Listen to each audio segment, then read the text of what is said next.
Hello hi எல்லாருக்கும் வணக்கம். இன்னைக்கு இந்த வீடியோவில் நாம் என்ன பார்க்க போகிறோம் அப்படின்னா, நோ கான்டாக்டில் இருக்கிற உங்கள் பர்சன் திரும்பி வருவாரா இல்லையா, ரீயூனியன் பாசிபிளா இல்லையா அப்படின்றத பற்றி தான் பார்க்க போகிறோம்.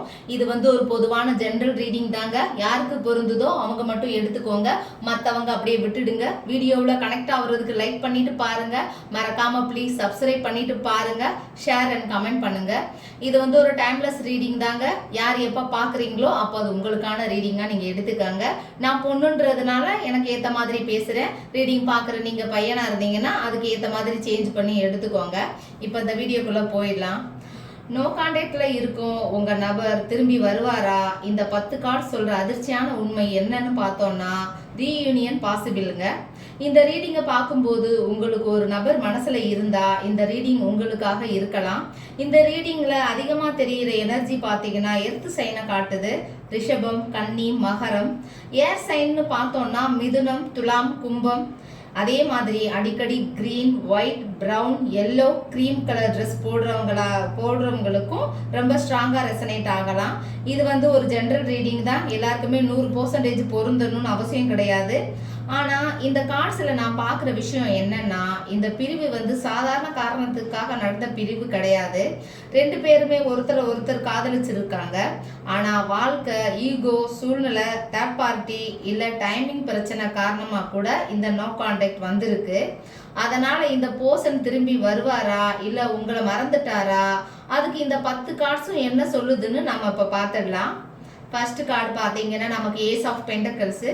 இந்த கார்டு வந்த உடனே எனக்கு தெரிகிற விஷயம், இந்த கனெக்ஷன் வெறும் அட்ராக்ஷன் மட்டும் இல்லை, இது லைஃப் பார்ட்னர் எனர்ஜி. நீங்கள் பார்த்த அந்த பர்சன் ஒரு காலத்தில் உங்களை வாழ்க்கையில் நிரந்தரமாக வச்சுக்க நினச்சிருக்காரு. சிலருக்கு எல்லாம் பார்த்தீங்கன்னா என்கேஜ்மெண்ட், மேரேஜ் பேச்சு கூட நடந்திருக்கலாம். இந்த பர்சன் உங்களை இழந்த பிறகு தான் உங்கள் வேல்யூ புரிஞ்சிருக்கு. உதாரணத்துக்கு ஒரு மரம் வீட்டுக்கு முன்னாடி இருக்கும்போது அதனோட நிழல் தெரியாது நமக்கு. வெட்டின பிறகுதான் வெயிலோட கொடுமை நமக்கு தெரியும். அதே மாதிரி நீங்க போன பின்னாடி தான் உங்க முக்கியத்துவம் அவருக்கு புரிஞ்சிருக்கு. இந்த பர்சன் உங்களை காதலரா மட்டும் பார்க்கல, அவரோட வாழ்க்கையில பாதுகாப்பா அவர் உணர்ந்த ஒரு பர்சனா பார்க்கறாரு உங்களை. உங்க பிரிவுக்கு பிறகு கூட பணம் இல்லைன்னா வேலை சம்பந்தப்பட்ட இழப்புகள் அவருக்கு நடந்திருக்கலாம். நீங்க கொடுத்த ஒரு பொருள் இன்னும் அவர்கிட்ட இருக்கு, அதை தூக்கி போட முடியாம வச்சிருக்காரு. உங்ககிட்ட பேசின காலத்துல தான் அவரோட வாழ்க்கையில அதிர்ஷ்டமா இருந்துச்சுன்னு நினைக்கிறாரு. இப்ப அவர் நினைக்கிறாரு, அவங்கள விட்டது என்னோட வாழ்க்கையில நான் செஞ்ச பெரிய தப்புன்னு ஃபீல் பண்றாரு. இப்போ அடுத்த கார்டு நம்ம பார்த்தோம்னா த மெஜிஷியன் கார்டு. இந்த கார்டு சொல்றது, இந்த பர்சன் இப்போ வெளியில வேற மாதிரி நடிச்சாலும் உள்ளுக்குள்ள உங்களை மேனிஃபெஸ்டேஷன் பண்ணிட்டு தான் இருக்காரு. சில சோசியல் மீடியாவில் உங்களை ஸ்டாக் பண்ணிட்டு இருக்காரு. ஃபேக் அக்கௌண்ட் மூலமா கூட பார்க்கலாம். நீங்க என்ன பண்றீங்க, யாரு கூட பேசுறீங்க, ஹாப்பியா இருக்கீங்களா, எல்லாத்தையும் தெரிஞ்சுக்கணும்னு முயற்சி பண்றாரு. ஆனா அவரோட ஈகோ விட மாட்டேங்குது. நானே போய் தான் பேசணுமான்ற பிடிவாதம் அவர்கிட்ட இருக்கு. உங்களை காண்டாக்ட் பண்ண பல முயற்சி பண்ணி கடைசி நேரத்தில் கேன்சல் பண்ணியிருக்காரு. உங்கள் பேர் எங்கேயாச்சும் திடீர்னு வந்தா அதை ஒரு சைனா கூட எடுத்துக்கிறாரு. சோசியல் மீடியாவில் உங்கள் டிபி சேஞ்ச் ஆனதும் கவனிக்கிறாரு. வெளியில் ஹாப்பியாக நடிக்கிறாரு, உள்ளுக்குள்ளே வேற ஸ்டோரி ஓடிட்டு இருக்கு. இப்போ கூட உங்களை மறுபடியும் வாழ்க்கையில் கொண்டு வரணும்னு பிளான் போட்டுட்டு தாங்க இருக்காரு. அடுத்த கார்டு நம்ம பார்த்தோம்னா இந்த பேஜ் ஆஃப் வான்ஸ். இந்த கார்டு கிட்டன் மெசேஜ். திடீர்னு ஒரு நைட் மெசேஜ் வர வாய்ப்பு இருக்கு. மியூச்சுவல் ஃப்ரெண்ட்ஸ் மூலியமா தகவல் வரலாம். உங்க பர்த்டே இல்லை அவரோட பர்த்டே சுற்றி கான்டாக்ட் எனர்ஜி தாங்க இருக்கு. பழைய ஃபோட்டோஸ் பார்த்து எமோஷனல் ஆகிற எனர்ஜி தெரியுது. ஒரு மெசேஜ் அனுப்பலாமா அப்படின்னு தினமும் யோசிச்சுட்டு இருக்காரு. இங்கே மெசேஜ் எனர்ஜி தாங்க ரொம்ப ஸ்ட்ராங்காக தெரியுது. ஹாய், ஹவ் ஆர் யூ இல்லை ஸ்டேட்டஸுக்கு ரிப்ளை பண்ணுறது, இந்த மாதிரி ஒரு கம்யூனிகேஷன் வர்றதுக்கு வாய்ப்பு இருக்குது. நீங்கள் எதிர்பார்க்காத நேரத்தில் கான்டாக்ட் வரலாம். நைட்டு 11 மணிக்கு வரலாம். அடுத்த கார்டு நம்ம பார்த்தீங்கன்னா இந்த 7 ஆஃப் ஸ்வார்ட்ஸு. இதுதான் பிரிவுக்கு முக்கிய காரணமே. இந்த கார்டு சீக்ரெட்ஸை குறிக்குது. உங்ககிட்ட முழு உண்மையும் அந்த பர்சன் சொல்லாமல் இருந்திருக்கலாம். சிலருக்கு தேர்ட் பார்ட்டி, சிலருக்கு ஃபேமிலி ப்ரெஷர், சிலருக்கு ஃபினான்சியல் ப்ராப்ளம், சிலருக்கு வேற ரிலேஷன்ஷிப், ஏதோ ஒரு விஷயத்த உங்ககிட்ட இருந்து மறைக்கிறாரு. அதனாலேயே ட்ரஸ்ட் உடைஞ்சு போயிருச்சு. நீங்கள் கேட்குற கேள்விகளுக்கு சரியான பதில் வராமல் குழப்பத்தில் இருந்திருக்கலாம். இந்த பிரிவுக்கான முழு உண்மையும் இன்னும் உங்களுக்கு தெரியாமல் கூட இருக்கலாம். அவர் சொன்ன காரணம் உண்மையான காரணம் இல்லாமலும் இருக்கலாம். அவர் அவர் செஞ்ச ஒரு விஷயத்துக்காக இன்னுமே அவர் கில்ட் ஃபீல் பண்றாரு. உங்களை நேரா சந்திக்கிறதுக்கு பயப்படுற அளவுக்கு குற்ற உணர்ச்சி இருக்கு அந்த பர்சன் கிட்ட. அடுத்த கார்டு பார்த்தோம்னா நமக்கு தி எம்பரர். இந்த கார்டை பத்தி டீப்பா சொன்னா உங்களை மிஸ் பண்றாரு, அதை ஒத்துக்க மாட்டாரு. முதல்ல அவங்க தான் பேசணுன்ற ஈகோ. அழுதாலும் தனியா தாங்க அழுவாரு, மற்றவங்க கிட்ட உங்களை பத்தி பேச மாட்டாரு. உங்களை விடவும் இல்லை, ஆனா திரும்ப வரவும் இல்லை. இந்த பர்சன் ரொம்ப ஈகோ பர்சன். ஃபீலிங்ஸ் இருக்கும், ஆனா வெளியில காட்ட மாட்டாரு. லவ் இருக்கும், ஆனா சொல்ல மாட்டாரு. மிஸ் பண்ணுவாரு, ஆனா கால் பண்ண மாட்டாரு. ஏன்னா அவருக்கு கண்ட்ரோல் வேணும், சுச்சுவேஷன் அவர் கையில இருக்கணும். அதனாலதான் இந்த நோ கான்டாக்ட் இவ்வளவு நாள் நீடிச்சிருக்கு. அடுத்த கார்டு நம்ம பார்த்தோம்னா த 9 ஆஃப் பென்டக்கிள்ஸுங்க. இங்க நான் பார்க்கறது ஃபீமேல் எனர்ஜி தான். இந்த பிரிவுக்கு பிறகு நீங்க ரொம்ப ஸ்ட்ராங் ஆகிட்டீங்க. முன்னாடி அழுதிங்க, வருத்தப்பட்டீங்க, தூக்கம் இல்லாம இருந்தீங்க. ஆனா இப்போ செல்ஃப் ரெஸ்பெக்டை கத்துக்கிட்டீங்க.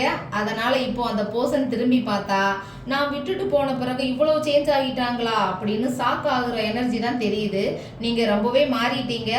அவரே இப்போ உங்களை பார்த்து ஷாக் ஆகுற அளவுக்கு மாறிட்டீங்க. உங்களை இப்போ அவர் ரீச் பண்ணணும்னு நினைச்சாலும் கான்ஃபிடன்ஸ் இல்லை. இப்போ நீங்க அவங்கள விட ஸ்ட்ராங் பொசிஷன்ல இருக்கீங்க. உங்களோட க்ளோ அப் அவரை டிஸ்டர்ப் பண்ணுது. அடுத்த கார்டு பார்த்துடலாமா? Chariot card. இந்த கார்டு வந்தா எக்ஸைட்மெண்ட் கிரியேட் பண்ணலாம். டிஸ்டன்ஸ் இருந்தாலும் ரீயூனியன் எனர்ஜி இங்க தெரியுது. டிராவல் மூலமா சந்திக்கிறது, எதிர்பார்க்காத இடத்துல மறுபடியும் சந்திக்கிறது, நீண்ட நாளா நின்று போன விஷயம் நகர ஆரம்பிக்கும். டிவைன் டைமிங் ஆரம்பிச்சிடுச்சு. இந்த சேரியட் கார்டு ரீயூனியன் கார்டுன்னே சொல்லலாம். மூவ்மெண்ட் ஆகுற கார்டு. உங்களுக்குள்ள இந்த டிஸ்டன்ஸ் குறைய போகுது. உங்களுக்குள்ள இருந்த டிஸ்டன்ஸ் குறைய போகுது. சிலருக்கு லாங் டிஸ்டன்ஸ் ரிலேஷன்ஷிப்பு, சிலருக்கு வேற சிட்டி, சிலருக்கு பார்த்தீங்கன்னா வேற கண்ட்ரியா கூட இருக்கும். எதுவா இருந்தாலும் ஒரு பயணம் இல்லை நேரடி சந்திப்புக்கு வாய்ப்பு இருக்கு. அடுத்த கார்டு பார்த்துடலாமா? இந்த 10 ஆஃப் வாண்ட்ஸ். ஆனா இந்த பர்சன் இப்போ ஹெவி பர்டன்ல இருக்காரு. Financial stress, family responsibility, mental pressure, career problem, இதனால தான் கான்டாக்ட் செய்ய முடியாம இருக்காரு. உங்களை மறந்ததால இல்லை, சூழ்நிலை சுமைகளால தள்ளி போடுறாரு. அவர் இப்போ காதலை விட வாழ்க்கை சுமைகளோட போராடிட்டு இருக்காரு. பண பிரச்சனை ரொம்ப அதிகமா இருக்குங்க. குடும்ப பொறுப்பும் அதிகமா இருக்கு. தூங்காம யோசிச்சுட்டு இருக்காரு. உங்களையே நினைக்க கூட நேரம் இல்லாம பிஸியா இருக்கிற மாதிரி நடந்துக்கிறாரு. அடுத்த கார்டு பார்த்துடலாமா? The knight of pentacles. இந்த கார்டு யூனிக் டயலாக் இருக்கு இந்த கார்டில். அவர் ஸ்லோவா வருவார். திடீர்னு லவ் ப்ரப்போசல் எல்லாம் கிடையாது.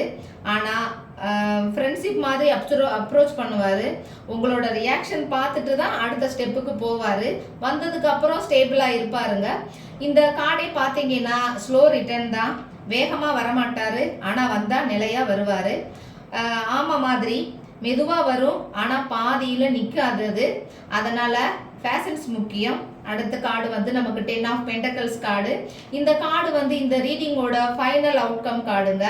Family card, marriage card, long term commitment card. இந்த பர்சன் மனசுல இன்னும் உங்களை ஃபேமிலியா பார்க்குற எண்ணம் இருக்கு. அதனாலேயே தாங்க இந்த ரீயூனியன் எனர்ஜி ரொம்ப ஸ்ட்ராங்கா இருக்கு. 100% எல்லாருக்குமே ரீயூனியன் சொல்லிட முடியாது. ஆனா இந்த ஸ்ப்ரெட் பார்த்தா திரும்பி பேசுற வாய்ப்பு, சந்திக்கிற வாய்ப்பு, மறுபடியும் ரிலேஷன்ஷிப் ஆரம்பிக்கிற வாய்ப்பு அதிகமாக தாங்க தெரியுது. இந்த கார்டே பார்த்தீங்கன்னா நம்ம ஸ்டோரி இன்னும் முடியலைன்னு யூனிவர்ஸே சொல்ற கார்டு இது. ஒரு குட்டி கதை பார்த்துடலாமா? ஒரு கிராமத்துல 2 பேர் காதலிச்சாங்க. சூழ்நிலை காரணமா பிரிஞ்சிட்டாங்க. அந்த பொண்ணு தினமும் அவன் வருவான்னு காத்துக்கிட்டு இருந்தாளாம். வருஷங்கள் போச்சு. ஒரு நாள் அந்த பொண்ணு ஒரு பெரிய மரத்தை பார்த்தா. அந்த மரம் முழுக்க மழை பெஞ்சு புயலால உடைஞ்சிருந்துச்சு. ஆனா ஒரு கிளையில மட்டும் புதிய இலைகள் முளைச்சிருந்துச்சு. அப்ப அந்த பொண்ணுக்கு ஒரு உண்மை புரிஞ்சுது. வாழ்க்கை உடைக்கலாம், ஆனா நம்பிக்கையை உடைக்க முடியாது. அவ அவனுக்காக அதுல இருந்து காத்திருக்கல. அவ வாழ்க்கைய அவ வாழ ஆரம்பிச்சா. சில மாசங்கள் கழிச்சு அவளை விட்டுட்டு போன அதே பர்சன் திரும்ப வந்தான். அப்போ அவ சொன்ன வார்த்தை என்ன தெரியுமா? நீ திரும்ப வந்ததால நான் சந்தோஷப்படல, நீ இல்லாமையே நான் என்ன கண்டுபிடிச்சேன்னு பாத்தியா, அதனால நான் சந்தோஷப்படுறேன் அப்படின்னு சொன்னாலாம். இதுதான் இந்த ரீடிங்கோட மெசேஜ். ஒருத்தர் திரும்பி வர்றது வாழ்க்கையோட வெற்றி இல்லை, நம்மளை நாமே மீண்டும் கண்டுபிடிக்கிறது தான் உண்மையான வெற்றி. நீங்க பிறந்த தேதி இந்த தேதியான்னு பாருங்க. 4, 7, 8, 10, 14, 22, 26. இந்த ரீடிங் உங்களுக்கு ரெசனேட் ஆகும். இந்த ரீடிங் உங்களுக்கு ரெசனேட் ஆகியிருந்தா அந்த பர்சனோட பெயரோட முதல் எழுத்தை கமெண்ட்ல போடுங்க. ரீயூனியன் கண்டிப்பா நடக்கும். அப்படி நடக்கும்னு உங்களுக்கு நம்பிக்கை இருந்துச்சுன்னா ஒரு ஹார்ட்டின் எமோஜி போடுங்க. அடுத்த ரீடிங்ல பார்க்கலாம். வணக்கம்.